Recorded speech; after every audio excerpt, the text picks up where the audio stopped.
Hola a todos y a todas y bienvenido a un nuevo Coffee Break.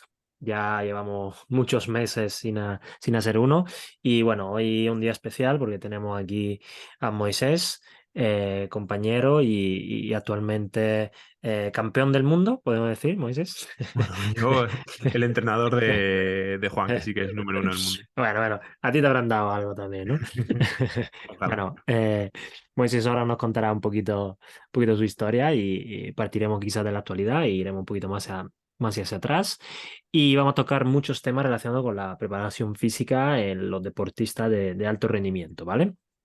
Entonces, Moisés, vamos a empezar por la actualidad. Por Genial. eso digo que eres campeón del mundo, aunque bueno, no lo eres tú directamente, pero indirectamente se te puede atribuir a algún mérito, ¿no? Sí, Eh, Actualmente estás llevando, ¿no? Si no me equivoco, la preparación física de LeBron, eso es. ¿correcto? Ujú. Se pronuncia LeBron, ¿no? Yo Sí, digo de Juan Lebrón. LeBron, como LeBron James.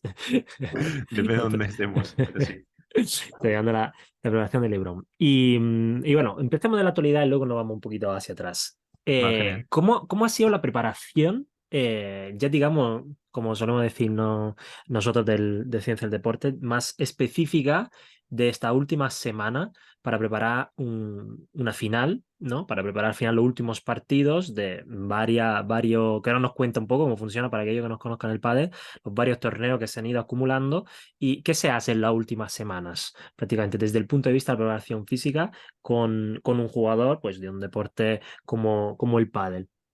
Vale, pues a ver, hay que analizar el contexto y este año suponía un reto para nosotros porque era la primera vez que iban a, digamos, converger, iba a haber espacio para dos circuitos, World Padel Tour y Premier Padel, lo que iba a hacer que hubiese casi más de un 50% de torneos más que el año pasado. Eso al principio fue un punto importante para todo el equipo para programar bien la estructura de trabajo y saber y tener herramientas que nos ayudase a controlar la fatiga y la carga que tenía el jugador.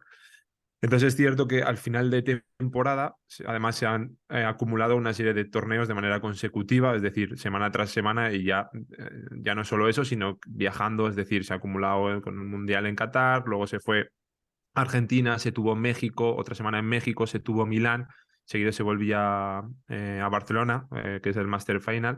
Entonces, claro, cuando acumulamos tanta carga de trabajo, considero que venían de ganar en Milán el domingo y el miércoles tenían que estar en Barcelona para jugar el primer partido. Entonces, claro, llegan el lunes por la mañana de Milán y sinceramente esta semana fue más trabajo con el fisioterapeuta el lunes. El martes nos vimos, pero sinceramente en cuanto a carga de entrenamiento fue muy, muy, muy baja. O sea, simplemente hicimos ciertos gestos específicos a zonas que consideramos importantes para trabajar, muy bajo volumen de trabajo y fue un poco más que el jugador me contase sensaciones porque yo iba a ir a Barcelona también con él y le hago mucho hincapié sobre todo en que la parte de recuperación y, bueno, intentar llegar lo más descansado posible, sobre todo en este momento, era más interesante. Considero que dentro de la balanza que tenemos siempre y valorar los pros y los contras, creo que el plantear igual una estructura de trabajo cuando el jugador ya te está diciendo estoy muy cansado, me noto que vengo de muchos partidos, de vengo de muchas horas, el entrenador o el preparador físico en este caso tiene que saber escuchar y adaptar un poco la metodología, que luego seguro que hablamos un poco de eso, que al final en este caso, en este deporte en el cual nos falta información, porque no es como, por ejemplo, en fútbol de sé que vas a jugar, si vas a ser titular 90 minutos y más o menos puedo hacer un cálculo de cuánto juegas. En el tenis o en el pádel lo que sucede es que no sabemos, hombre, si va a jugar todos los partidos, si va a llegar el domingo, si van a ser partidos de 3 horas, partidos de 1 hora, si se va a lesionar el adversario, si va a jugar más, menos, si van a ser cuántos juegos va a haber, aunque tengamos una estadística. Entonces tenemos que ir luego adaptando ese tipo de trabajo. Entonces digamos que casi ha sido más intentar hacer todo lo posible por recuperar al jugador, que el jugador estuviese descansado y que llegase con la motivación para conseguir el resultado que ha conseguido, que ha ganado el Master Final y bueno, acabó número uno del mundo este año también. Genial. Y dato que estaba hablando de la recuperación, ¿no? Y tú estás trabajando, ahora nos cuenta cuánta gente estaba trabajando en el equipo, Sí. ya ha comentado el tema del fisioterapeuta.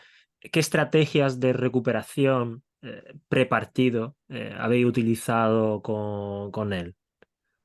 Pero O sea, te refieres los días antes Sí, los de... días de antes, los días de antes para llegar fresco, ¿no? Digamos, para llegar, ese tapering para llegar luego fresco. Has dicho ya tú que has bajado un poquito, obviamente, el volumen de trabajo, habéis trabajado un poquito menos, habéis trabajado trabajo específico y luego para llegar fresco a esto después de los otros partidos y demás, ¿habéis hecho algo en particular o descansar o consejo de duerme bien? Pues, principalmente intentamos hacer mucho hincapié en el sueño. Es cierto Sí. que en ciertos momentos de la competición y depende del deportista que tengas, pues seguramente pues, gente que trabajamos con deportistas, tenemos deportistas en los cuales duermen bastante bien y otros Sí. deportistas pues que les cuesta conciliar el sueño, sobre todo cuando son momentos en los cuales pues hay bastante tensión por lo que nos estamos jugando, te juegas el número uno, te juegas un torneo muy importante, entonces pues para mí es muy importante hacer hincapié en eso. Luego, si quieres, hablamos un poco del equipo, pero lógicamente también tiene una nutricionista. Intentar hacer hincapié en la importancia que tiene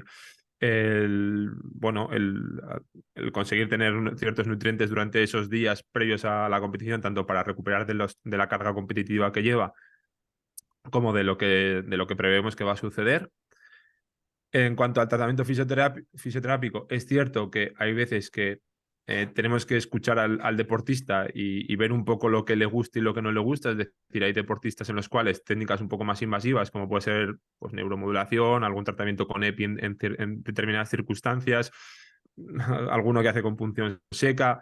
El deportista pues, es partidario de utilizar, pero Juan, por ejemplo, en este caso, pues no es tan partidario de utilizar algunas técnicas, pues, tal vez por experiencias previas o tal vez porque él considera que no le es tan beneficioso y es verdad que tenemos que hacer una labor a veces bueno, de información de los pros y contras que puede tener, pero lógicamente escuchando al deportista, Juan, por ejemplo, es en este caso pues es más partidario de, oye, me gusta más la terapia manual, me gusta un tratamiento pues, que sea menos invasivo, me siento cómodo con hacer ciertas movilizaciones.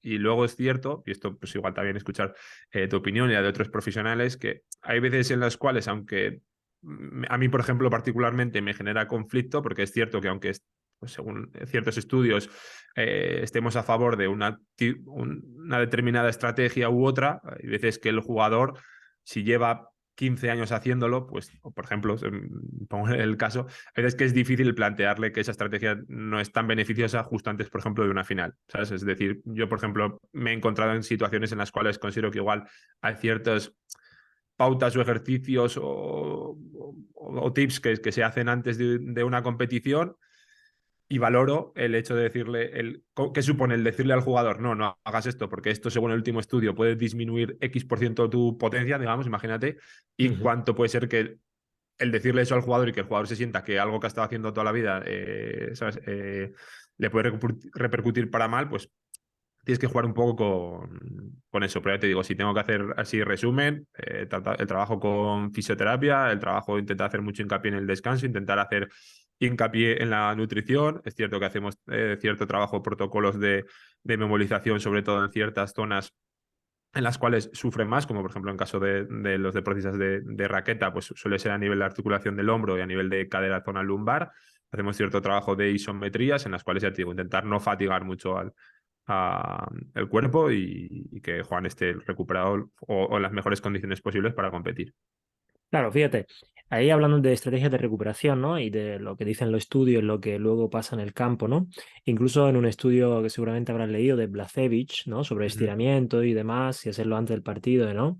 Ellos mismos, los autores, concluyen que diciendo, hombre, los estiramientos no tienen un gran efecto, o incluso podrían tener cierto efecto, un detenimiento a nivel de rendimiento, pero sí lo que hemos observado, incluso en el propio estudio, que aquellos atletas que tienen la creencia que eso le va a sentar bien, ¿vale? ujú, Tiene incluso un efecto positivo. Por tanto, él concluye, el propio autor decía que si ellos normalmente lo hacen y no va a tener grandes efectos, digamos, colaterales, o podemos reducir, por ejemplo, que lo sabemos, si los tiempos de estiramiento estático son muy, muy largos, si conseguimos ujú. reducir esos tiempos, igualmente lo hacen, pues que lo hagan. Es decir, Eso Lo que tú es, dices, además, no es el momento de educar antes de una final. Es decir, eso eso es, lo puedes hacer. Vale, vamos a empezar pretemporada y ahora te explico cosas, ¿vale? eso Pero es. justo antes de un partido, porque luego también, como está el extremo opuesto, ¿no? Como claro, como son ellos los deportistas, deportistas de alto rendimiento, pues que hagan lo que les da la gana, ¿no?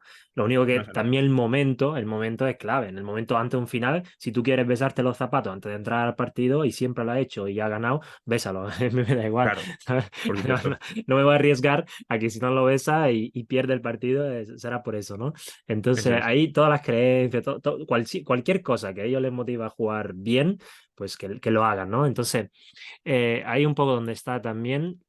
Eh, la gente suele oponer mucho lo que son los estudios y la práctica. Realmente las cosas van de la mano, ¿no? Porque lo que Sí, sabemos siempre es que al final también los estudios, obviamente tienen limitaciones, eso no quiere decir que no sirven para nada, pero nunca ningún autor que yo conozca medio decente te va a decir, oye, esto es lo que vas a hacer mañana en los entrenamientos. ¿Vale? Nunca termina así un estudio, sino que dice, oye, nosotros hemos probado varios protocolos, lo hemos comparado y esto parece ser que durante el tiempo que lo hemos comparado con esa muestra y con esa tal, parece ser que tenga X efecto algo mejor que otro. Pero nunca te están diciendo ni que el otro no sirva, ni que no lo haga, ni que solo haga esto. Entonces, también esa mala extrapolación de los artículos científicos a las prácticas es lo que crean como dos grandes, digamos, equipos, lo de la solo ciencia y lo solo práctica, cuando las dos van absolutamente de la mano, ¿no? sí, mira, yo si quieres te pongo un ejemplo, porque al final, como dices, pues me parece súper necesario e interesante, lógicamente, pues estar informándonos, actualizándonos y leyendo todos los estudios y intentar luego, pues, ver el contexto que tenemos y cómo lo podemos aplicar. Pero, por ejemplo, yo este año, yo llevo 2 años trabajando con Juan y el año pasado fue la primera vez que se ganó el Master Final y esta vez también se ha ganado, o sea que 2 veces. ¿Qué sucede? Que el año pasado, por ejemplo, nos jugábamos en el Master Final el número uno. Es decir, si otra pareja nos ganaba en el Master Final, podían ponerse, bueno, se ponían ellos número uno del mundo y acababa así la temporada. Entonces, la situación es bastante diferente a la que surgía este año, que ya éramos o sea, matemáticamente número uno desde hacía 4 torneos. Entonces, claro, ¿qué sucede? Que te das cuenta cuando estás haciendo la activación antes de entrar a jugar, bueno, pues que el jugador, la frecuencia respiratoria que tiene, la concentración que tiene, pues, bueno, yo o sea, por mi experiencia lo que sí que veía era que el jugador en ese momento tal vez necesitase hacer, pues, oye, tranquilizarle, hablar, la respiración, intentar hacer respiraciones profundas, ciertas movilizaciones, que igual teóricamente a la hora que me dices, ostras, esto es la mejor estrategia para salir del partido, hombre, yo creía que iba ya sobreactivado. O sea, sé que había Ujú. dormido poco, sé que estaba nervioso, le notaba mucho la frecuencia respiratoria, hablábamos y le notaba así la voz. Entonces, bueno, pues es una situación normal en este caso. Pues este año era totalmente diferente. El jugador ya estaba con esa tranquilidad de haber sido número uno, pues el calentamiento fue un poco diferente, ya que, bueno, pues digamos que eran otras condiciones. Por eso digo que es importante que para mí nosotros tenemos que conseguir tener pues muchas herramientas o diferentes herramientas y saber aplicar dependiendo del deportista, de la situación, el momento, que incluso con una misma persona en diferentes situaciones, pues va a ser diferente. Por tanto, pues todas las herramientas que tengamos, mejor, pero sobre todo esa capacidad también de intentar interpretar pues, las necesidades que tenga el deportista y la situación. Genial. Y vamos a hablar un poco de ti, Moisés. Vamos a volver un Sí. poco al pasado, que llevamos ya 5 o 10 minutos y todavía no sabemos muy bien quién eres, pero bueno, la gente ya se está haciendo una idea. ¿Cómo llegas tú a entrenar, ¿no? Bueno, al número uno de pádel, es decir, de dónde vienes, cómo llegaste aquí, porque al final probablemente uno de los sueños, ¿vale? No quiero generalizar, pero uno de los sueños de toda la gente que se dedica al final a la preparación física es ganar algo, ¿no? Ganar un mundial con algún deportista, sea del deporte que sea, y Ujú. dedicarse a preparación física. Entonces, ¿cómo se llega a eso? Bueno, yo, así un breve resumen, es verdad que yo desde muy pequeño pues he sido un apasionado del deporte, como bien dices, pues sabía o quería que mi carrera profesional luego estuviese vinculada al deporte. Vine a Madrid, yo soy de Zaragoza, vine a estudiar a Madrid, hice CAFIZ y Fisio, luego Ujú. me seguí formando con un máster en alto rendimiento y nutrición y luego, bueno, pues seguí formándome. Entonces, bueno, siempre he practicado deporte, he estado vinculado, he conocido diferentes deportistas. Es cierto que en el mundo del pádel había trabajado con algunos compañeros que son de categorías inferiores, pero no había no había llegado a trabajar con gente, digamos, del top 50 o top 20.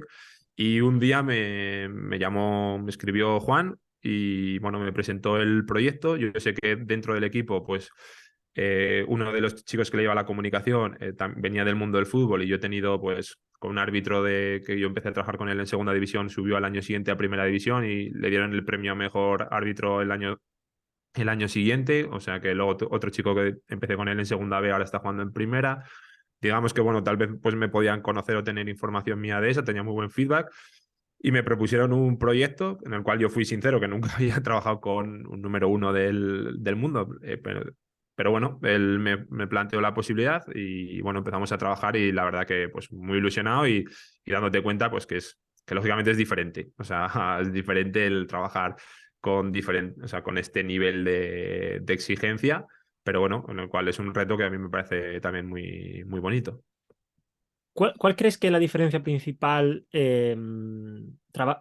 a nivel de trabajo? Porque Sí. yo sé, aunque la gente que no está escuchando quizá que no te conozca, no, que trabaja también con otros perfiles, ¿no? Perfiles de Sí, gente de a sí, sí, pie y claro. demás, ¿no?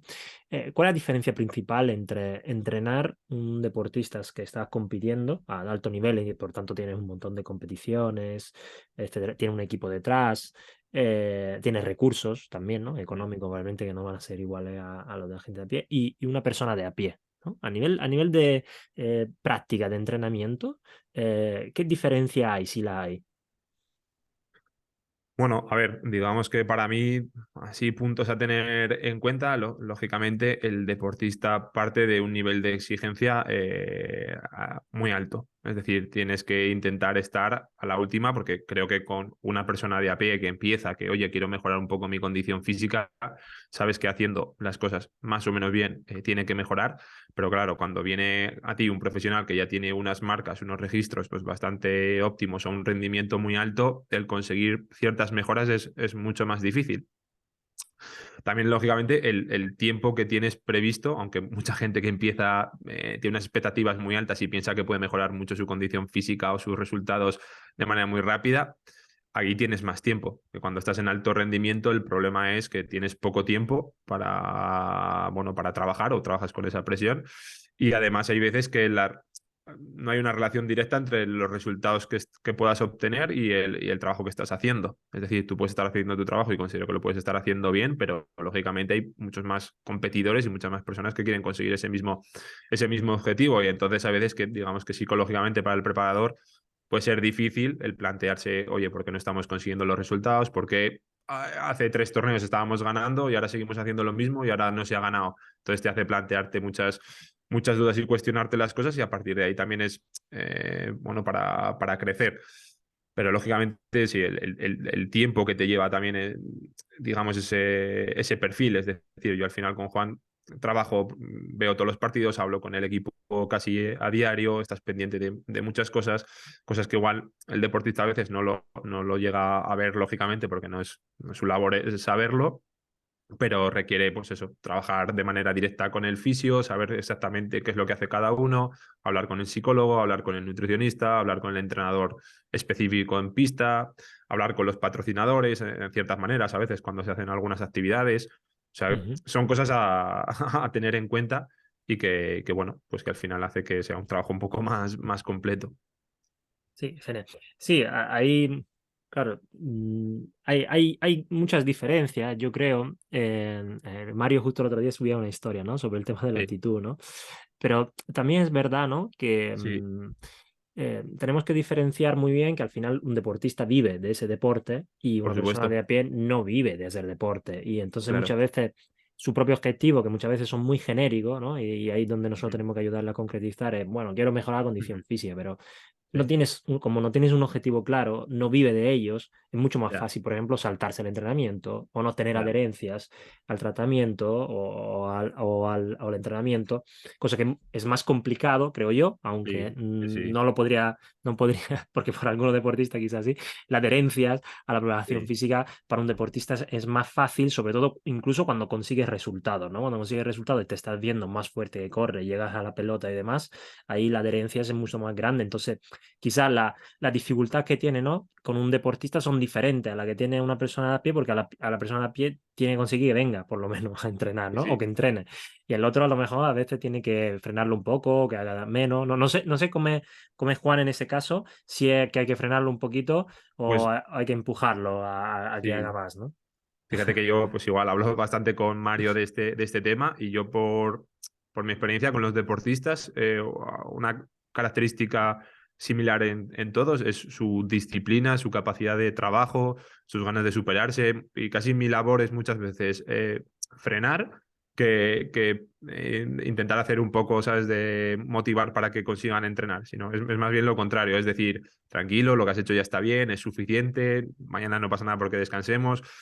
Porque son personas que lógicamente saben que su rendimiento depende de cómo se encuentran y cómo se sienten, depende de esa condición física que tienen. Entonces, como tú bien has dicho, esa motivación es que es diaria y ven esa relación tan directa. Entonces, claro, muchas veces, y a raíz, ya te digo, de hablar con Mario, cuando trabajas con otro perfil de personas, te das cuenta que ellos no están tan involucrados en mejorar como crees que deberían estarlo, o a veces incluso te das cuenta que tú mismo estás más involucrado en ese proceso que ellos mismos, y a veces eso para el preparador es frustrante porque Mario dice la frase de que a veces que hay clientes que no están a la altura y es cierto, o sea, es difícil cuando tu labor es casi más motivar, que entiendo que sea parte de la profesión, pero ya en determinados niveles esperas que esa persona esté comprometida para que puedas ayudarle mejor. Claro, preocupada por lo menos, ¿no? Porque Sí. al final de verdad nosotros lo hablamos mucho, nosotros tenemos un psicólogo también que trabaja con nosotros. Ujú. También es verdad que lo que más necesitan ayuda son justamente lo que cree que no necesita ayuda o que no se preocupan demasiado, ¿no? Porque si los otros ya están motivados y hacen sus cosas, ¿no? Es decir, Sí, el perfil ideal de cliente que te venga y va a hacer todo lo que tú digas es muy sencillo. Es decir, es muy sencillo, muy el que fácil. todos queramos. El Sí, problema es aquella persona, por ejemplo, que está en un estado que definimos, ¿no? Precontemplativo, que dice, sí, tengo que entrenar, pero, ¿no? Entonces tiene muchos pero. Pero sí. vale mucho, pero no tengo tiempo, pero no sé qué. Ahí, ¿no? También está la labor del entrenador, donde hacer ese cambio de estado Sí. motivacional es lo que va a cambiar completamente.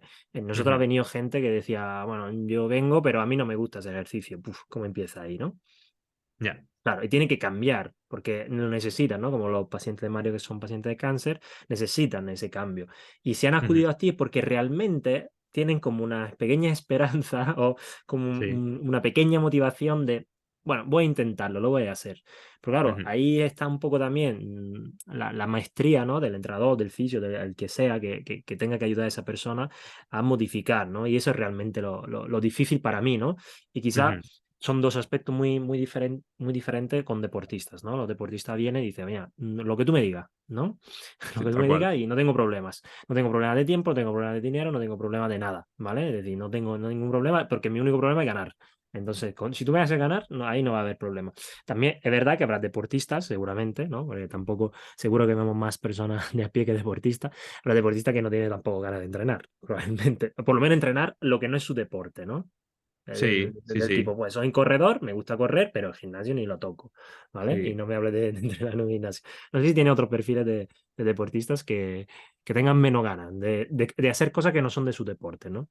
La verdad que no, o sea, porque tengo la Tienes suerte, suerte, tienes tengo suerte. suerte de los deportistas que han venido a mí han sido pues por recomendaciones o ya me conocían y la verdad que muy, muy involucrados en el proceso y como sabes, pues sobre todo estos últimos años pues ya se empieza a ver ya un poco más hincapié en todo el trabajo de fuerza, de la preparación física y la importancia que tiene ya que está cambiando el deporte, o sea, sabemos que el nivel de exigencia que tiene, las intensidades a las cuales se manifiesta el deporte, pues cada vez es mayor. Entonces, quien no le preste atención a esto y no invierta esfuerzo, dinero y tiempo en hacer esto, pues yo considero que de aquí a unos años va a estar muy limitado, muy condicionado. Entonces, por ejemplo, yo sí que lo he visto en pádel porque es un deporte que digamos que está emergiendo, sobre todo a raíz de la pandemia, pues ha visto un crecimiento muy, muy grande y todavía digamos que salvo pues, en las figuras como Juan, Ale, parejas del top 5, o sea, top 10, por ejemplo, sí que se ve pues que falta un equipo, falta tal vez por medios o por condiciones o por conocimiento sobre la importancia que tiene, falta un poco esa figura, esa preparación un poco más específica. Entonces yo creo que poco a poco se va a ir haciendo una labor que va a ayudar a que el rendimiento de todos sea mayor. Claro, ahí lo podemos ver, por ejemplo, en el pádel amateur, ¿no? Es decir, tú Sí, juegas pádel también, ¿no? Con tu amigo y sí, demás. sí, sí. ¿Cuánta gente que juega al pádel amateur entrena fuera del Wow, pádel? muy Muy poca. poco, ¿no? Yo lo digo siempre, ¿no? No por nada del pádel, ¿no? Pero ahora me mata, Juan. Pero digo, el pádel es un deporte realmente bastante sencillo, es decir, para Sí, empezar a jugar, ¿no? No sí, es un sí. deporte, yo qué sé, tipo No, gimnasia artística, por decirlo, ¿no? Es sí, decir, sí. que o eres ya, sabes mucho técnicamente, no puedes jugar. Al final, más o menos, si le puedes dar a la pelota con una pala, por lo menos puedes jugar. Mal, pero puedes jugar, ¿no? Ujú. Entonces yo creo que esa facilidad del juego, ¿no? Hace Sí, también que esté mucho en auge, pero hace claro. también que gente muy desacondicionada, personas con sobrepeso, personas sin preparación física ninguna y demás, puedan jugar. Y eso tiene sus Ujú. pros y sus contras, obviamente, porque puede ser un pro para que esa gente se empiece a mover, pero puede ser un Claro. contra porque gente que a lo mejor no se ha hecho ni una visita tipo al cardiólogo y va ahí Sí, y se pone a jugar 4 partidos seguidos de pádel, ¿no? Por esa eso es. facilidad, sencillez a la hora de darle a la pelota. Obviamente, no estamos hablando del pádel de alto rendimiento, que eso fácil no es nada, ¿no? Te tira la pelota, Ujú. Juan, y ni la ves. Pero claro, yo he visto mucha gente jugar con un sobrepeso importante. Y eso en un deporte, otro deporte difícil, ¿no? Quizá también el fútbol de pachanga, solemos ver algunos, algunos Sí, perfiles como estos. Entonces dice, sí. ese yo creo que en un poco la dicotomía que tienes el pádel y otro deporte que son muy sencillos de practicar a nivel técnico, pero que no requieren, por lo menos para empezar, una gran preparación física, ¿no? Entonces, Eso es. tú que juegas al pádel seguramente habrás visto mucho que no Sí, sí, sí. entrenan. Es decir, Y mi labor muchas veces ha estado intentar ayudar en ciertos clubs a que hubiese como una mínima metodología en cuanto a un cierto trabajo específico para ayudar a que el índice lesional pues, se reduciese bastante. Y te das cuenta, pues eso, que como es un deporte en el cual pues es muy fácil empezar a participar, puedes juntarte alguien de 20 años con alguien de 60, alguien que le sobran 20 kilos, resulta que juega más que el chico que está un poco más en forma porque bueno, pues tiene más mano, más conocimiento táctico del claro. juego, pero creo que poco a poco nuestra labor, o los profesionales que estamos en el ejercicio, es explicar pues, cómo puedes reducir el riesgo de pues, tener lesiones a nivel tendinopatía de Aquiles, cuadricipital, rotuliano, a nivel lumbar, hombro, codo, que al final estamos viendo que hay más de lo que tendría que haber, lógicamente, y es por una falta de preparación física y por una mala gestión del volumen de juego, ¿sabes? O sea, muchas personas que tienen una mala condición física y juegan 3 4 5 partidos a la semana. ¿Y No crees son muy que exigentes, pero son más exigentes de lo que su cuerpo es capaz de tolerar. tú que controlas y sigues también el pádel, ¿no? ¿Tú crees que quitando ese top 5 top 10 los demás, digamos, los que están en el top 100 entrenan, hacen preparaciones físicas? Sí, sí, sí, sí, sí, sí, porque fíjate que yo también entreno a un chico que no está ahora en el top 100, está al 140, pero empezamos a trabajar este año en febrero y el objetivo era ser campeón de Francia y se quedó campeón de Francia y quedó Ujú. tercero en el Mundial. Y bien, hace un trabajo muy, muy bueno a nivel de condición física y hay personas que están eso, entre el top 100 que hacen un gran trabajo, pero al final considero que, bueno, igual la diferencia está en que pues, los medios que pueden tener alguien de la pareja de top 10 se pueden permitir tener un preparador para estar con él todos los días, tener aparte su fisio, aparte tener su psicólogo, aparte que el preparador pueda viajar con ellos y tal vez una persona que está en el top 80 pues comparta su sesión de entrenamiento con 3 o 4 compañeros y hagan un circuito para los 5 compañeros y en cuenta 5 días entrenen 3 y en cuenta de manera presencial haya muchas veces que lo hagas de manera que te dan un programa y tú lo ejecutas. Entonces, hay un poco, pues sí que se ven lógicamente las diferencias. Cada vez está más claro que saben la importancia que tiene esa preparación física, pero considero bueno, que todavía hay margen para que veamos físicos o unas condiciones físicas mucho más altas digamos, de media en el top 100. Sí, ¿no? Claro, al final, además, cuanto más en auge esté el deporte, más patrocinio habrá, ¿no? Más gente tendrá esos recursos también para acudir Por a supuesto, ese equipo de profesionales, porque si no, un por poco la supuesto. pescadilla que se muerde la cola, que al final, lo que tiene más patrocinio pueden tener Claro, mejores equipos, pues como tiene mejor equipo, pues juegan mejor, etcétera, todo, etcétera, ¿no? todo, todo funciona Entonces, así. Sí, es sí. complejo. Y hablando desde un punto de vista más técnico, Seguimos con el pádel porque es interesante lo que me has dicho antes, que Ujú, lo tengo aquí apuntado, que me decías que, claro, a diferencia de otro deporte, digamos, donde hay un inicio y un final, ¿no? Como el fútbol, ujú. ¿no? Es decir, tú sabes que siempre va a durar 90 minutos, a menos que no Sí, haya prórroga, ahora como las sí. finales del Mundial y demás, pero más o menos, pues sabe que los tiempos son limitados, es decir, va a durar tanto. Y además, pues tenemos estadísticas de cuánto cambio de dirección se hace, de cuánto se corre, Ujú, de tal, tal, tal. Cuando nos encontramos con un deporte, y vamos a poner de ejemplo el pádel, pero hay otros, ¿vale? No sí. es el único.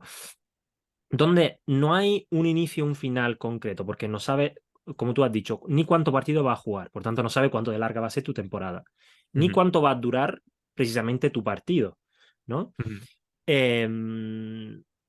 Ni cuántos viajes va a tener, porque hay más partidos, más viajes, y etcétera, etcétera. Entonces, ujú. cuando tienes un deporte tan variables, eh, ¿cómo enfoca la planificación de ese entrenamiento sin tener como, digamos, una fecha muy, muy preestablecida, como puede ser de un equipo de fútbol que ya sabe todos los partidos de la temporada y sabe, bueno, o luego hay alguno extra que si te clasifica, no sé qué, pues juega más.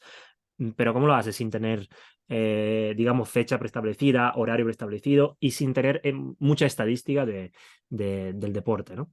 Claro, al final creo que una capacidad importante del preparador es intentar bueno, mejorar esa toma de decisión y esa capacidad de ir adaptándose un poco a la situación. Sí que es cierto que nosotros tenemos una estructura de trabajo pues hecha para lo que es la pretemporada, que este año, por ejemplo, se nos va a cortar porque la temporada va a empezar todavía antes. Es decir, el Ujú. año pasado empezamos a finales de marzo, este año empezamos a principio de febrero, lo que ya nos va a condicionar es el tiempo de trabajo. Entonces, Y lo ha que sí que terminado por ahora, sí, ¿no? La temporada. hemos terminado ahora, justo este fin de semana, entonces empezaremos nosotros ahora y como, bueno, tiene una semana en la cual, digamos que doy vacaciones de no pienses en entrenar, no pienses en ejercicio, lo que te apetezca, descansa, desconecta, y ya de cara a principios de enero, 2 3 de enero, empezaremos a hacer un trabajo en el cual el 9 de enero va a Dubái hacemos una semana de pretemporada. Y luego pues continuamos aquí hasta el 14 que empieza ahí en Palma. Y bueno, lo que creo que es muy importante es tener en cuenta como una serie de criterios a la hora de saber definir en caso de jugar un determinado número de partidos, cómo tiene que ser el trabajo. En caso de, imagínate, vale, que lo organice. Si yo llego a la final y llego el domingo a la final y sé que vuelvo a Madrid y tengo que viajar el miércoles, ¿qué tipo de trabajo tengo que hacer el lunes? ¿Qué tipo de trabajo tengo que hacer el martes? ¿Qué tipo de trabajo tengo que hacer el miércoles? Digamos que hay una estructura en función de lo que pueda suceder. Y teniendo en cuenta que luego, pues lógicamente, nos vamos adaptando. Ha habido, este año, pues nos ha salido muy bien. Cierto que me parece que ha habido un par de ocasiones en las cuales hemos perdido en viernes, entonces eso permite que el jugador vuelva a Madrid antes y podamos empezar a trabajar antes. Pero o tengamos más días de recuperación y podamos trabajar de una manera más intensa. Yo me acuerdo cuando estuve en un congreso que coincidí con el preparador físico del Madrid y a mí eso me ayudó un poco también a verlo porque tal vez había veces que pensaba, "Joder, pues tampoco entrenan tan intenso o tantas veces como se debería". Y cuando tú lo ves en un calendario y yo te señalo, por ejemplo, para que te hagas una idea, este año Juan ha jugado en torno a 110, 115 partidos oficiales de campeonatos, sale, luego quita alguna exhibición o algún partido, o sea, puede En estar la en torno a los pachanga con 100, amigos. claro, en torno a 120 partidos. Estamos hablando de un partido cada 3 días. Sí. Entonces, más los viajes que han tenido por todo el mundo. Entonces, claro, es difícil el pensar que si tú vienes, por ejemplo, te pongo así ejemplos, jugamos la final en Egipto, 3 horas de duración y de allí, tal cual se acabó el partido, se iba a Qatar para jugar el Mundial, que empezaba el lunes, que lógicamente hablé con el seleccionador, pues para que al final, oye, se le diera un poco de recuperación, de descanso y no se hiciese nada. Y él jugó ya el martes. Entonces, claro, si tú piensas que vienes de 3 horas de Egipto de jugar una final y el martes vas a jugar tu primer partido del Mundial, ¿qué haces el lunes y qué haces el martes? Pues todo Ujú. tipo de estrategias que ayuden a recuperar y a potenciar un poco que el daño que pueda producirse en ese partido sea el menor posible, el riesgo sea el menor posible. Entonces, digamos que sobre todo este año lo he querido enfocar y el año que viene ya todavía un poco mejor para cuantificar el volumen de trabajo que se hace en pista. Nos encontramos el problema de al ser indoor y con los cristales a la hora de cuantificar esos desplazamientos no teníamos un dato muy fiable.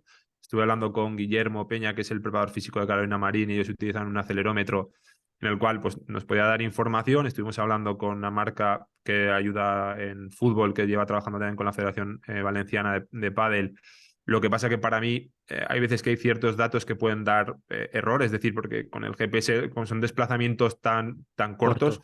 Sí, y tiene un poco de margen de error, bueno, nos sirve para tener una referencia. sí. Datos que es cierto que ya teníamos, ¿sabes? Mejor Pues que más o nada. menos, Mejor que nada. claro, mejor que tenemos tenemos datos en cuanto a cuánto dura cada punto normalmente, cuánto dura cada juego, cuánto es el tiempo real de juego respecto al tiempo total del partido, Sí, cuántos puntos suele haber. Tenemos en cuenta lo que puede condicionar a nivel mental el hecho de los puntos de oro que se juegan o los puntos decisivos que se juegan por partido.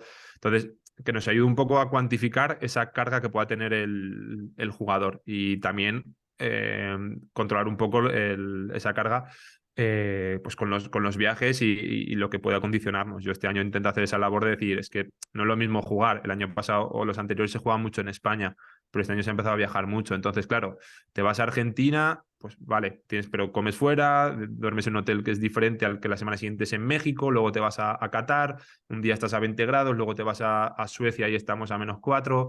Entonces, son cosas que el cuerpo tiene que lidiar, entonces hemos intentado hacer, pues lógicamente con entrevista con el jugador, bueno, entrevista no, simplemente una comunicación con el jugador de cuáles son tus sensaciones, una serie de preguntas para que él nos diese información y lo pudiésemos relacionar en caso de que, oye, pues tengo esta molestia, pues a ver cómo has dormido, cómo te encuentras, ujú, eh, con variabilidad de la frecuencia cardíaca, bueno, y con diferentes herramientas que tenemos para ver un poco cómo se encuentra el jugador. Que hay veces que pasan con deportistas profesionales que creo que hay que saber interpretar de lo que te dicen a la realidad.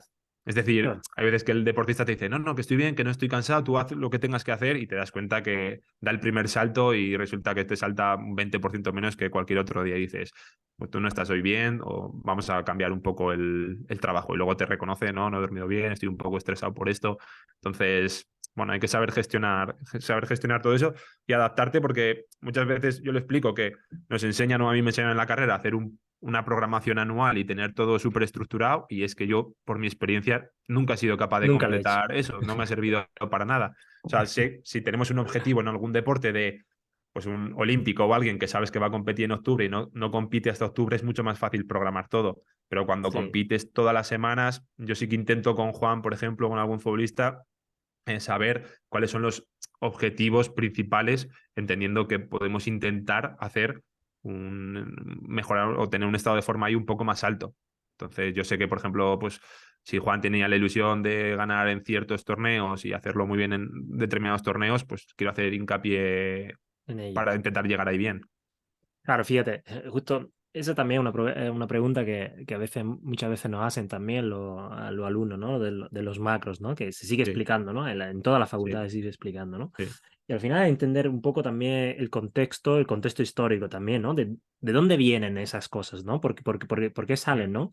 Entonces, Ujú. si nos volvemos atrás, al final, la mayoría de esos macros están sacados fundamentalmente de la Unión Soviética en periodos olímpicos, es decir, Ujú. periodos totalmente olímpicos, y además donde las competiciones no eran tantas, incluso en el propio olímpico, la gente que ahora Sí. hace Olimpiada, luego tiene si es que el meeting, si es no sé cuánto, si es que el indoor, si es que el Sí. outdoor, no sé cuánto, y tiene un montón de competiciones y luego tiene un montón de otras cosas, ¿no? Que ahora se tiene en cuenta, antes no, porque antes pues Ujú. le daba un poco igual todo. Y bueno, por no hablar de otro tipo de sustancia que también habría que tener en cuenta, ¿no? Pero Sí. fundamentalmente esos macros nacen con esa intención, que tú tienes un objetivo de aquí a 4 años y todo lo que hagas en medio, al final, es para llegar ahí a 4 años, ¿no? Ujú. Entonces, bueno, puede tener cierto sentido, pero realmente aquellos que, bueno, o bien trabajan como entrenadores personales, por ejemplo, que no le renta ni siquiera hacer un macro, porque tú no sabes cuándo la persona se te va, por ejemplo, una persona de a pie, no te Sí. renta hacer un Sí. macro de un año cuando pasado mañana no va a venir porque le ha surgido algo, no sé cuánto. Y es con deportistas donde juegan prácticamente cada 3 días, bien puede ser un jugador de pádel, bien puede ser un futbolista que juega la Champions, Sí. etcétera.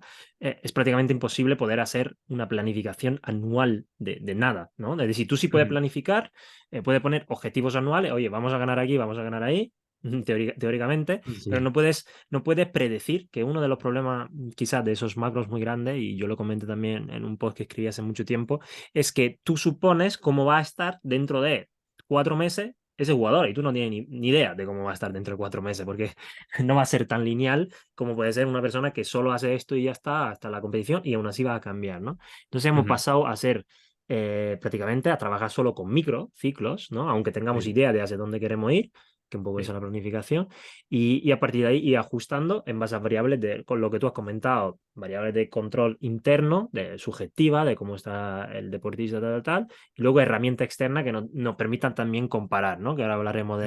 de alguna de ellas. A ver, tú te sientes muy bien, pero los datos me dicen que estás muy mal, o al revés, los datos me están diciendo que tú estás muy bien, pero tú estás hecho una mierda. Entonces ahí, y en base a esto, ir reajustando todo el rato, ¿no? Que justo me Ujú. decían, me decía un alumno de cuarta de carrera de fútbol, decía, entonces, ¿para qué me enseñan los macros, no? Y digo, bueno, eso ya se lo tiene que preguntar a tu profesor. Ya. Pero que enseñar el macro, para mí no está mal, también como un trabajo teórico, el problema es que luego hay que enseñar otra cosa, es decir, dice, vale, esto es lo que sería el ideal, si un deportista solo hace esto y no hace nada más, tiene todos los recursos del mundo, no se va a lesionar nunca, todo esto. En un contexto ideal Claro, en un puede contexto ser que ideal, se ¿cómo, respete, cómo pero progresaríamos hasta el infinito? Esto sería. Y ahora, contexto real. Cada 3 días vas a tener que cambiar cosas, ¿no? sí. Y esa es la realidad, ¿no? Y bueno, y la que tenemos todos. Al final, lo que trabajamos día a día, sean deportistas o con gente de a pie, yo nunca he hecho un macro tampoco para una persona, ¿vale? Es decir, no, Ujú. no lo he hecho porque, bien, o no te renta, porque ya te digo, porque la persona no sabe cuánto vas a durar, o porque a nivel práctico es imposible, con cualquier casi, podemos decir, casi cualquier deportista. Y esos enfoques también, digamos, que ahora se llama más bottom-up, ¿no? Sí. Esos enfoques más de micro a micro también funcionan muy bien, incluso en atletismo. Es decir, lo puedes Ujú. utilizar perfectamente porque tú al final lo que haces es, vamos a ver cómo estás hoy o esta semana y en base a esto vamos a hacer los de la siguiente. En base a esto, lo siguiente. Y la idea es siempre mejorar. Entonces, pues subimos de carga, subimos tal y va intentando mejorar, ¿no? Entonces, tampoco es que solo existan los macros para hacer estas cosas, ¿no? Pero yo lo digo, siempre a nivel, digamos, de trabajo intelectual viene de puta madre hacer un macro, pero que luego sepa que, quizás nunca, Cuando te vas a la práctica y estás con el deportista quizás o con la nunca lo persona, vaya. te das cuenta que lo que hay en la hoja no es lo No. que estás haciendo, lo que tienes que hacer. Y hablando en términos ya más prácticos, ¿no? Vosotros, por ejemplo, a nivel subjetivo, ¿qué pasa? ¿Hay un cuestionario de wellness, por ejemplo, al deportista que juegue mucho, por ejemplo, para saber sus sensaciones o simplemente una conversación para decir, oye, ¿cómo te encuentras? ¿Cómo estás? O algo Pues más estandarizado. hay diferentes opciones, también un poco lo que decíamos antes de conocer al deportista, porque a mí me ha pasado que depende un poco de cómo sea el deportista y la capacidad que tenga de sugestionarse, hay datos que quiero que sepa y hay datos que no. Es Ujú. decir, o jugar un poco con esa información, quiero decir.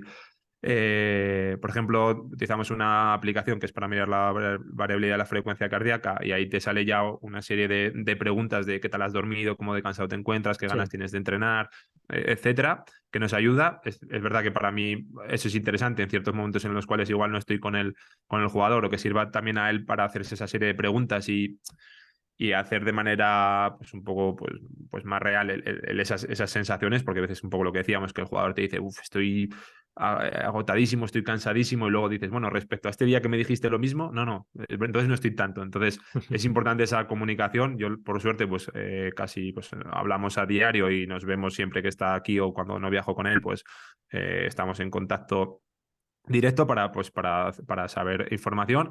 Aparte, como hablo con los diferentes miembros del equipo para ver si todos pensamos lo mismo o vemos al jugador de la misma manera.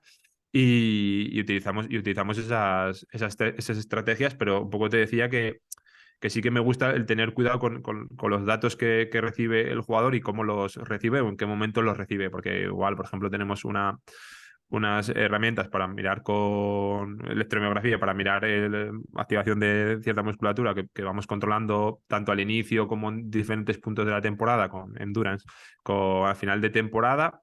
Claro, hay veces que, imagínate, si yo mido al jugador y le mido antes de una semana importante porque, bueno, pues es el momento que nos permite poder hacerlo, durante ese trabajo, cuando el jugador mira ahí las gráficas y nos pregunta, lógicamente decimos que está todo muy bien, luego ya analizaremos y veremos cómo afrontarlo en caso de que veamos algo que no nos cuadre, pero que hay que tener cuidado porque hay veces que se sugestiona un poco, ¿sabes? Entonces hay que tener cuidado con las palabras y con las herramientas que utilizamos. Por lo menos es mi experiencia. Te digo, hay jugadores que le da igual, o sea, que le salga que tiene la variabilidad muy baja o que le ha salido un test y le ha salido muy bajo, no le afecta, y a otros se lo dices. y ya parece que hace un partido malísimo y ya está sugestionado por lo que le has dicho. Por ejemplo, hace poco lo hablaba con un jugador que su sintomatología no tenía nada que ver con lo que le había salido en una imagen a la hora de hacer una resonancia en el tendón, Ujú. en el tendón.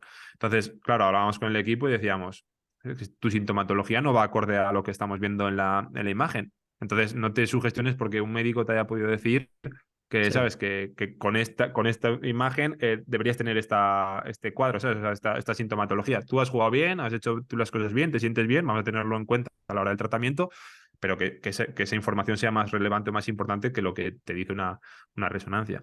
Sí, por lo menos intentar no ser nocebo, ¿no? En esa, en esa, en Eso ese- es, eso es. en Yo, esa yo intento por situación. lo menos eso, que considero que la palabra y el cómo dices las cosas y transmites la información juega un papel muy importante en lo que percibe tanto el deportista como cualquier cliente con los que trabajamos. Sí, nosotros ahí también, sobre todo es mucho trabajo de educación, ¿no? Al final, Sí, más que enseñar o no enseñar los datos, sino qué realmente significan esos datos, aunque lo sí, que tú dices, ¿no? Aunque cuando se lo explique, la persona claro, te va a escuchar hasta cierto punto, ¿no? Porque tú claro, te puedes intentamos, decir, es como si yo digo, mira, tienes un tumor y luego sigo la frase, ¿no? Tú ya ahí claro, pues estás claro, parado, ya no me claro, escuchas. Ya dices, claro, pues, ya me voy a morir, ya te estás imaginando toda tu vida, ¿verdad? Y a lo mejor te estoy diciendo, no, no, pero no te preocupes que no pasa nada, ¿no? A lo mejor el resto de la frase, pero cuando te he dicho tumor, entonces si uno dice, mira, aquí te hay una ruptura muscular, pues ya tú deja de escuchar. Vale, una ya, ruptura muscular, ya he perdido la temporada, no puedes hacer nada, no hace nada, y tú a lo mejor dices, no, pero no te preocupes porque esto va tal, tal, tal, hace esto, ¿no? sí, Entonces, sí es verdad que claro, aunque nosotros intentemos expresarnos de cierta forma, ¿no? Y suavizar a veces el mensaje o explicarlo muy bien, racionalmente, siempre ante ciertas parolas, ante ciertas palabras hay como una respuesta emocional muy fuerte que impide que el razonamiento funcione, porque la gente te va a decir, como tú decías, la prueba de imagen, pero si está roto, ¿no? Si está roto eso, sí, ¿cómo va a estar bien? ¿No? claro, Debería estar mal. Dice, no, pero si no tiene, no, no, pero debería estar mal. Es decir, como, ya, que busca, ¿no? Coño, sí, ¿cómo es posible, no? Y de hecho, me pasó hace poco con un futbolista en Italia que, bueno, tenía ciertas molestias, lo mandé a hacer unas pruebas y demás, se hizo la prueba ecográfica, tenía una ruptura a nivel de recto femoral en la inserción del tendón, y claro, ujú, y el médico que lo vio, pues se lo pintó muy mal, ¿no? Es verdad que era una ruptura importante, también utiliza una clasificación que aquí no utilizamos mucho, pero para ellos era una clasificación prácticamente era de grado 4, que para nosotros 4 es prácticamente una avulsión. Es ujú, decir, pero bueno, ¿cuál fue la cuestión? Que le dijo, bueno, pues de aquí a 5 o 6 meses no vas a poder jugar, ahora mismo no hagas nada. Luego, después de un poco, empiezas estiramiento, luego le pones un poquito de calor, no sé cuánto, el láser, y tal. Digo, claro, con ese tipo de recuperación también que te está planteando y cómo te ha planteado el caso, porque además sí, este chaval es bastante, se preocupa bastante cuando le digan sí, que ya tiene algo roto. Claro, le planteaba un futuro pues nefasto, ¿no? Que ya venía de otras lesiones anteriores, que ya se había recuperado, ya estaba bien, ahora otra ruptura, dice, pues ya dejo de jugar, porque además juega a nivel amateur, digo, pues ya dejo de jugar, dice, cada vez me estoy rompiendo. Y entonces ahí, pues, hacerle hincapié, explicarle, digo, mira, si tú ya estás entrenando, ya está, de hecho podía hacer muchas cosas, digo, ya tú puedes hacer cosas. Entonces, realmente del pronóstico que te ha dado el médico, es decir, él te ha dicho que a lo mejor en marzo estás jugando y en enero ya estás jugando, ¿vale? ujú, Entonces ahí explicarle también su recuperación, que no va de la mano de la recuperación del músculo, ¿no? Que no son la misma cosa, aunque va a ser importante evaluar las dos cosas, y sobre todo es intentar reducir ese catastrofismo que muchas veces aparece y hay sujetos que son más catastrofistas, que cuando le dice, oye, tiene eso roto y es muy grave, claro, cuando alguien dice muy grave, pues dice, pues entonces no voy a volver a jugar bien, ¿no? Como muchas veces la ujú. gente me pregunta, oye, si me he roto el cruzado, ya no va a poder jugar igual que antes, ¿no? Digo, ¿por qué? ¿No? Es decir, Hay muchos porque tenemos como ejemplos de... asociado, ¿no? Ciertas Sí, lesiones, como que una lesión es sí, peor que otra. Hay ciertas lesiones, como por ejemplo, para un futbolista, un cruzado, antes, de hecho, era como finalizar la carrera ya deportiva. Romperse un cruzado ahora ya no juego más.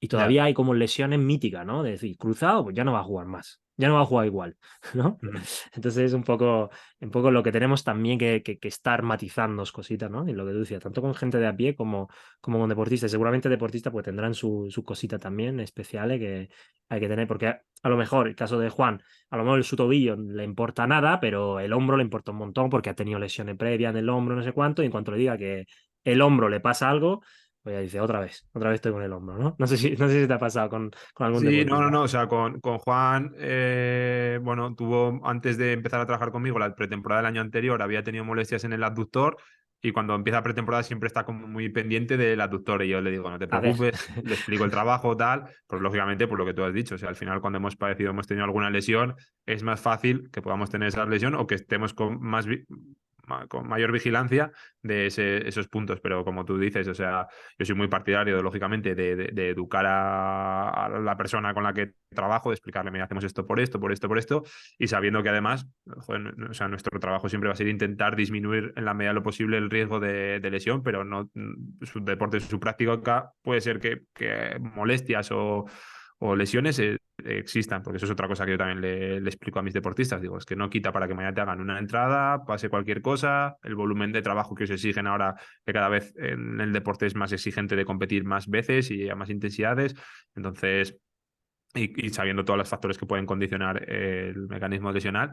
Entonces, bueno, nuestra labor es eso, intentar explicar todos los componentes o todas las variables que puede controlar el deportista y que él haga una balanza. Es decir, controlando todo esto es más fácil que esto suceda y que también él decida. una pregunta así, la última ya muy técnica para la gente que nos está escuchando así más profesionales. Em, ¿Cómo estructura una sesión con Juan? Teniendo en cuenta una sesión tipo, ¿vale? Genérica, donde quieras trabajar tanto componentes de fuerza como con algún gestos más específico del pádel y tal. ¿Cómo la estructuras? ¿Cómo hace la estructura? Si en el calentamiento, si trabajáis algo en específico que queréis trabajar a nivel de movilidad, si en la fuerza utilizáis cargas más o menos altas o más o menos bajas, tipo de carácter de esfuerzo. Cuéntanos un poquito cómo podría ser una sesión tipo, una que habéis repetido bastante durante el año. Vale. Sí, igual, al final parece que siempre se contesta ahí un depende porque, lógicamente, nuestras sesiones pueden ser antes o después de la sesión que tiene él de trabajo en pista y eso ya nos condiciona y nos condiciona más dependiendo de lo que vayan Vamos a a... ser supuesto, vamos a ser supuesto. Va a jugar después, tiene sesión Vale, pista después. vale, pues si entramos pronto, eso hace que sea un entrenamiento a las 8 de la mañana. Sí. Entonces, sí que me gusta hacer cierto trabajo en cuanto a movilidad de cadera, a nivel de estabilidad lumbo-pélvica, a nivel de zona dorsal, escápula, porque creo que al final más riesgo de lesión lo tenemos en hombro, codo y zona de cadera lumbar. Es verdad que a veces también tobillo y tal, pero bueno, en eso Juan no tanto. Hacemos un poco ese trabajo específico. A nivel, me gusta, si tenemos ahí un poco más de tiempo, algo a nivel cognitivo que me permita como despertar un poco al jugador con diferentes tipos de juegos. Eh, hacemos un trabajo, pues, o le hago bastante hincapié, trabajo pliométrico, trabajo de fuerza, bueno, entendiendo fuerza, que lógicamente también todo va a ser trabajo de fuerza, pero trabajo con cargas más altas, ejercicios casi básicos.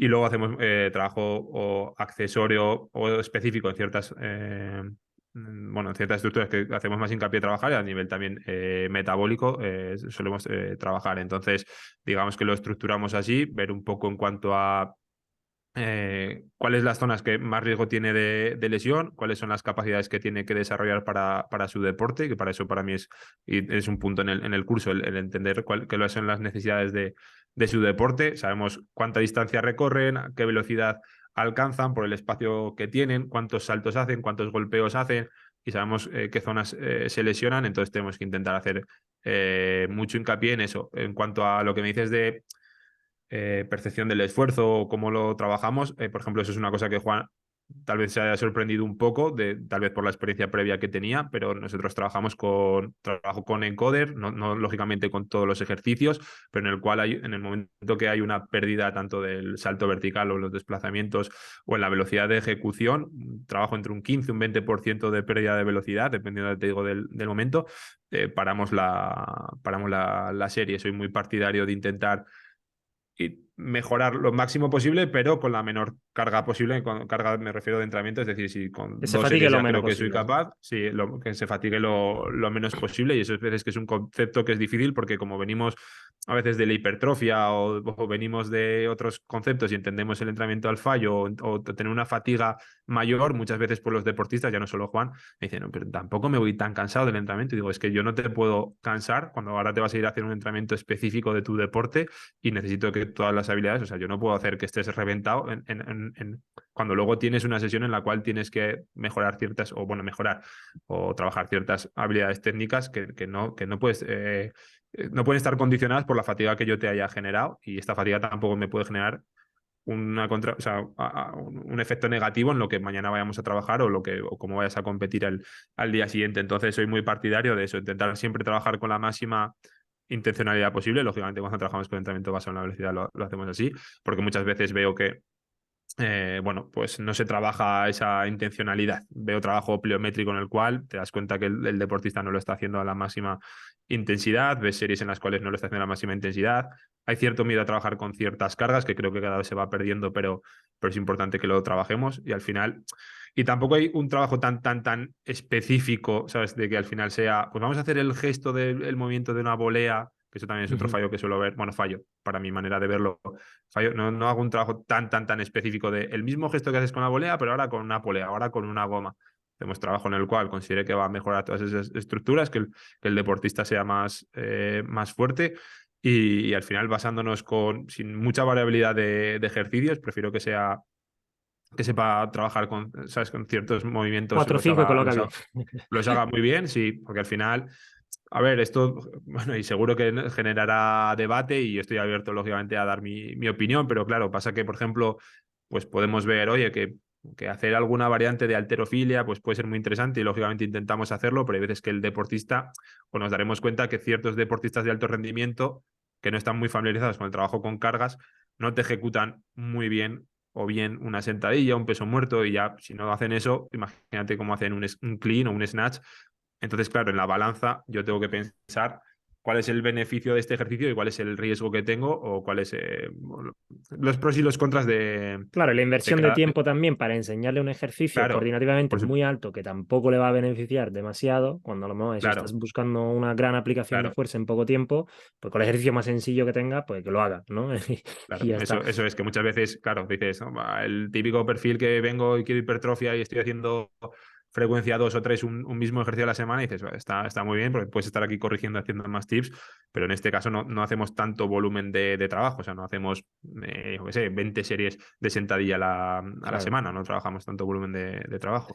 Sí, al final para mí la clave, y eso también solemos hacer bastante hincapié, que cuando estamos trabajando en un deportista, su trabajo específico, el del deporte, lo tienen que hacer en el deporte, y nosotros Sí. estamos trabajando lo que se llama preparación física, ¿no? Preparación atlética, es decir, que sea un gran deportista, un gran atleta, que tenga los recursos para poder ejecutar bien los gestos que tenga que ejecutar, pero que luego eso lo trabaje en su parte específica, ¿no? Del deporte, Ujú. y que esa fatiga, lo que tú dices, esa fatiga residual, no vaya a arrastrar al final el gesto técnico, ¿no? Y propio del deporte. Eso Y es. incluso, y esto seguramente lo veremos luego con Miguel Ángel del Olmo en el curso, cuando hablaremos también de esa interferencia que se puede generar en imitar gestos con sobrecargas muy grandes, ¿no? Que al final Sí, eso, quizá ahí es donde, donde quería llegar tú, que al final imitar un gesto de volea claro, que se claro. ejecuta a X velocidades con Sí, ya no prácticamente solo ninguna eso, al final, resistencia más allá de la raqueta, claro, podemos decir, o